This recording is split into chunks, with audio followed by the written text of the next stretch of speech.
Hello viewers, কেমন আছেন? এই যে বাবার বাড়িতে এসে এই যে এটি চীনে হাঁস, এই হাঁসটি আমরা এখন জবাই করে পরিষ্কার করে রান্না করব। রান্না করে কি কি দিয়ে খাবো সেটাই আপনাদের সাথে শেয়ার করব আজকে। এই তিনজন মিলে ধরছি আমরা, তারপরও ধরতে পারছি না। আমার বাবা, আমার মা, আমার ভাই সবাই মিলে হাঁসের পিছনে আমরা এখন দৌড়াচ্ছি। এটি আমার মায়ের পোষা হাঁস, নিজের হাতে।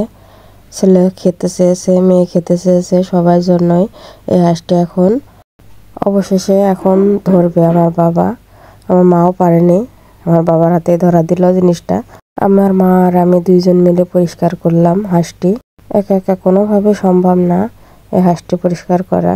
এই হাঁসটি পরিষ্কার করতে করতে অনেক দেরি হয়ে গেছিল। খুবই কষ্টকর হাঁস পরিষ্কার করা, খেতে তো খুবই মজা লাগে, কিন্তু এই যে হাঁস পরিষ্কার করা যে এত কষ্টের কাজ। এই যে বেগুনের মুখটা দেখে ভাবছেন যে বেগুন দিয়ে আবার কি করবে। এই যে বেগুনের মুখ দিয়ে তেল ব্রাশ করবে, যেহেতু ব্রাশ করার কোনো জিনিস ছিল না, তেল ব্রাশ করা।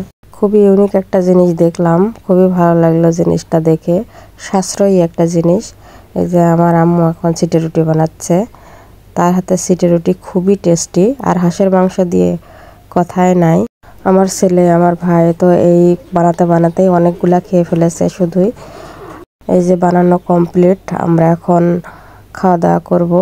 হাঁসের মাংস এবং সিটে রুটি দেখতে কেমন লাগছে, খেতেও সেই রকম স্বাদ।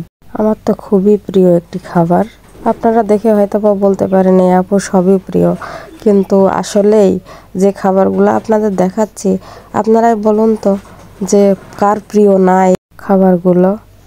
মায়ের হাতের আসলে সব জিনিসই টেস্ট।